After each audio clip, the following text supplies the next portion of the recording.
Gaano kahalaga sa isang nananampalataya at tagasunod ni Kristo na ang buong pagtitiwala ay tanging nakalagak lamang sa ating Diyos at hindi sa ating sarili.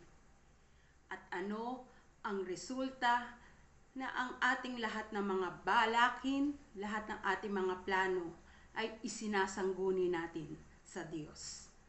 At yan po ang sama-sama natin titignan mula sa salita ng Diyos. Magandang gabi po sa ating pong lahat. Ito po ang ating Friday devotion in the Word and in prayer. Pero bago po ang lahat, let's come before God in prayer. Ama naming Diyos, Diyos na makapangyarihan sa lahat, kami po ay nagpupuri, nagpapasalamat sa iyong kabutihan, sa iyong kadakilaan sa buhay ng bawat isa sa amin. Salamat po o Diyos na sa paggising namin kaninang umaga hanggang ngayon Panginoon patuloy ka naming nararanasan sa aming mga buhay. Ni hindi mo kami pinababayaan, laging higit sa sapat ang iyong biyaya at habag sa buhay ng bawat isa sa amin. Lord, sa mga oras na to, anuman pong hadlang, anuman pong karumihan, anuman pong kasalanan ang itinatago namin sa aming mga puso, sa aming mga buhay, Lord, ito man po ay aming naisip, nasabi, pinagbalakan at isinagawa. Patawarin mo nga po kami, O Diyos. At muli, papanumbalikin mo ang aming relasyon sa iyo, aming Ama na napakabuti.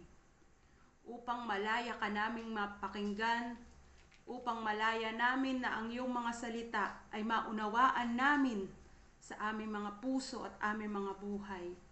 Kaya patuloy na ikaw ang kumilos at gumawa sa buhay ng bawat isa sa amin sapagkat hindi po namin kaya, Panginoon, kung sa sarili po naming lakas na kami ay makapanatili sa iyo. Bagkus hinihingi namin patuloy ang lagi mong pangunguna, pagsama, pagtuturo at pagkorek sa bawat isa na nananampalataya sa iyo.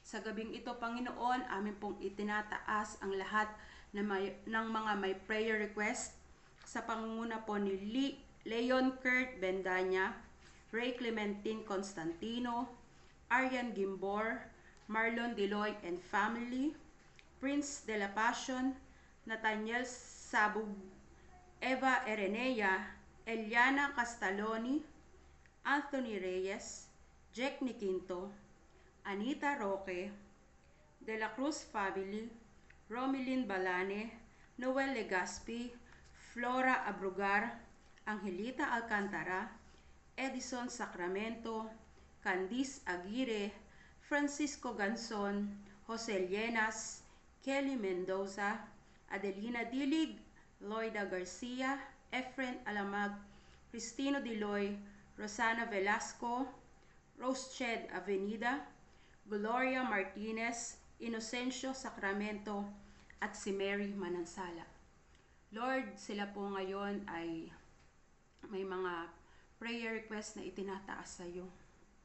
Lord, ikaw po ang may kontrol ng lahat ng bagay at alam mo po ang sitwasyon ng bawat mga pangalan na nabanggit ko.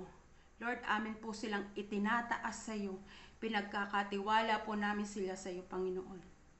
Bigyan niyo po sila ng kapayapaan sa kanilang mga puso na habang sila ay dumadaan sa mga pagsubok, sa sakit, Panginoon, ang kapayapaan na nagmumula sa iyo, ang patuloy na isilid mo sa kanilang mga puso at ang mga salita mo ang magsilbing lakas, ang magsilbing kapahingahan nila, Panginoon, na nagmumula sa iyo. Lord, ang kagalingan po ang aming pong hinihiling para sa aming mga kapatid na ito. At higit sa lahat, Panginoon, kung ano yung kalooban mo, ang siyang parating masunod sa lahat ng sayo ay kumikilala, nananampalataya at nagtitiwala. Sapagkat nasa iyo ang lahat, hawak mo, ikaw ang may kontrol, nasa iyo ang buhay, nasa iyo ang kagalingan, nasa iyo ang kapayapaan, ang lahat-lahat, Panginoon, ay nasa sa iyo. Kaya patuloy namin itinataas ang mga prayer request na ito, Panginoon, sapagkat alam namin sa iyo, Panginoon, unang-una na ang ibinibigay mo sa lahat na nagtataas sa iyo ng kanilang panalangin ay kapayapaan. Kaya patuloy, Panginoon, na sidlan mo ng kapayapaan, ng kagalakan at lubusang pagtitiwala na ang lahat ng bagay na nagaganap ay para sa ikabubuti ng lahat ng sa iyo ay nagmamahal. Kaya ikaw na po patuloy na bahala, limpo namin ang kagalingan para sa kanila na may sakit sa mga oras na to. At ganun din po, Panginoon, sa gabing ito, nagpapasalamat po si Laura Valencia, Panginoon, sa iyong pagtugon sa kanyang prayer request. Salamat sa iyo, O Diyos, sa kagalingan na ipinagkaloob mo po sa batang ito. At higit sa lahat, amin din pong itinataas, Panginoon, ang aming TCFC new building na ongoing pa rin po ang construction. Lord, sa iyo lahat nagmumula ang mga bagay. Dalangin po namin, Panginoon, anuman po pong kakulangan para po mapunan po yung kabuuan ng proyektong ito, Panginoon, ay amin pong itinataas sa iyo. Bigyan nyo nga po kami ng desire, ng kakayahan at higit sa lahat ng resources, O Lord, upang maging kabahagi kami ng iyong gawain. Salamat po sa iyo, Panginoon. Lahat ng ito ay tinataas namin ng may pasasalamat at pagdakila sa iyo, Panginoon. Sa iyo lamang aming Hesukristo. Amen.